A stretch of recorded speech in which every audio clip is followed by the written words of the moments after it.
1990 के दशक में भारतीय राजनीति में एक ऐसा तूफान आया जिसने न केवल सत्ता के गलियारों को हिलाया बल्कि पूरे देश को इस खेल की सच्चाई से रूबरू करवा दिया। एक नामी नेता जो अपनी साफ छवि और मजबूत नेतृत्व के लिए पहचाने जाते थे, अचानक एक विवाद में घिर गए। ये विवाद कोई सामान्य मामला नहीं था, बल्कि ये एक खतरनाक हवाला कांड था जिसने सत्ता के ढांचे को भीतर से हिला दिया। ये घटना इतनी नाटकीय थी कि हर राजनेता, हर पार्टी और हर सरकार को इससे कोई न कोई जुड़ाव था। लेकिन सवाल ये था कि नेता खुद को कैसे बचाएंगे।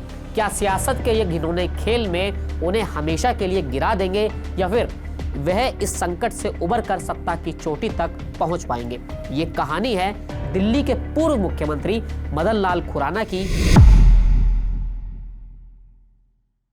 हेलो नमस्कार, मैं हूं मोहित ग्रोवर और चुनावी किस्से में आज की इस कहानी में हम मदन लाल खुराना की बात करेंगे और जानते हैं कि क्या है हवाला कांड की कहानी जिसने सत्ता की जड़ों को हिलाकर रख दिया था। तारीख थी 19 जून 1993।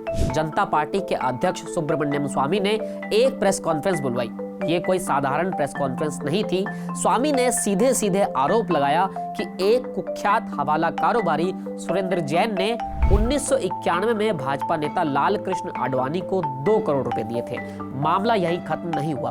उन्होंने कहा कि जैन हवाला नेटवर्क कश्मीर के अलगाववादी संगठन JKLF को फंडिंग करता था। इस आरोप ने न केवल राजनीतिक गलियारों में भूचाल ला दिया बल्कि ये सवाल भी खड़ा कर दिया कि देश की राजनीति और सुरक्षा में ऐसी गहरी साजिशें कैसे फल फूल रही हैं। शुरुआत में इस प्रेस कॉन्फ्रेंस को ज्यादा तवज्जो नहीं मिली, लेकिन कहानी ने असली मोड़ तब लिया जब CBI के एक मालखाने में धूल खा रही थी एक डायरी ने सबकी नजरें अपनी ओर खींच ली। इस डायरी में देश के बड़े नेताओं के नाम और उनके सामने मोटी रकम के उल्लेख थे। इसमें कांग्रेसी, भाजपाई और अन्य दलों के नेता भी शामिल थे। हालांकि उस समय नरसिम्हा राव सरकार ने इस डायरी को चुनाव से पहले तक दबा कर रखा था।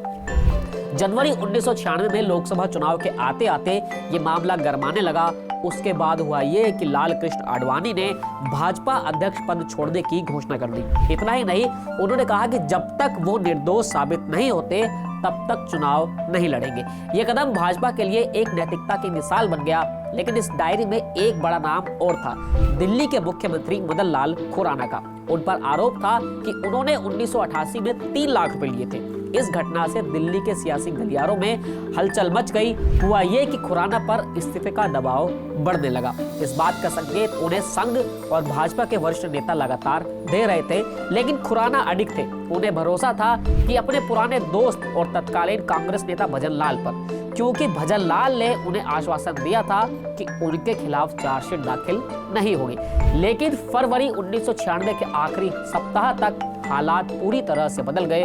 हुआ ये कि खुराना अपनी पार्टी के लिए बेहद अहम 2 दिवसीय राष्ट्रीय कार्यकारिणी की बैठक में शामिल होने के लिए संसद पहुंचे थे। ये बैठक संसद की एनेक्सी में हो रही थी, जहां देश भर के भाजपा नेता अपनी रणनीतियों को धार देने के लिए इकट्ठा हुए थे।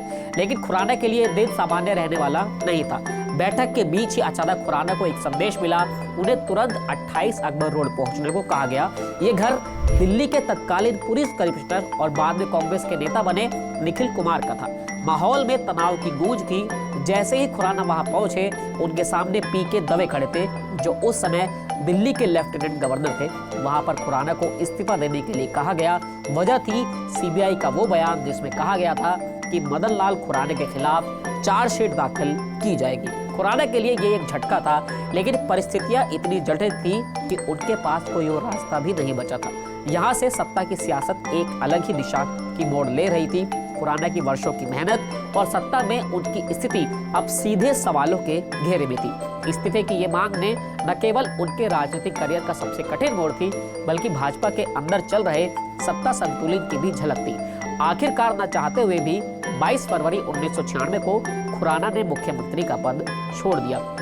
ये वो फैसला था जिसे उन्होंने बाद में अपनी सबसे बड़ी गलती माना।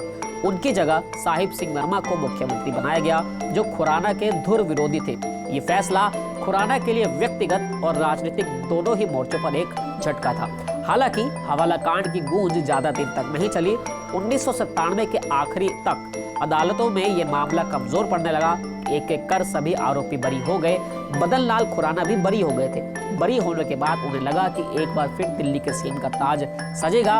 उनके समर्थकों ने साहिब सिंह वर्मा पर दबाव डालना भी शुरू कर दिया, लेकिन पार्टी नेतृत्व और खासकर लाल कृष्ण आडवाणी इसके लिए तैयार नहीं थे। उसके बाद 1998 के लोकसभा चुनाव हुए। खुराना को दिल्ली सदर सीट से चुनाव लड़ा गया, वो जीते और अटल बिहारी वाजपेयी की सरकार में मंत्री बने, लेकिन उनका ध्यान अब भी दिल्ली की सत्ता पर ही था। हुआ ये कि विधानसभा चुनाव से पहले साहिब सिंह वर्मा ने इस्तीफा दे दिया, लेकिन उन्होंने शर्त ये रखी कि खुराना को मुख्यमंत्री नहीं बनाया जाएगा। ऐसे में सुषमा स्वराज को कॉम्प्रोमाइज कैंडिडेट के तौर पर मुख्यमंत्री बनाया गया। दिल्ली विधानसभा चुनाव 1998 भाजपा के लिए एक बुरा सपना साबित हुआ। पार्टी की सीटें 49 से गिरकर 15 पर आ गई। शीला दीक्षित के नेतृत्व में कांग्रेस ने शानदार जीत दर्ज की और मदन लाल खुराना का दिल्ली पर दोबारा राज करने का सपना भी टूट गया।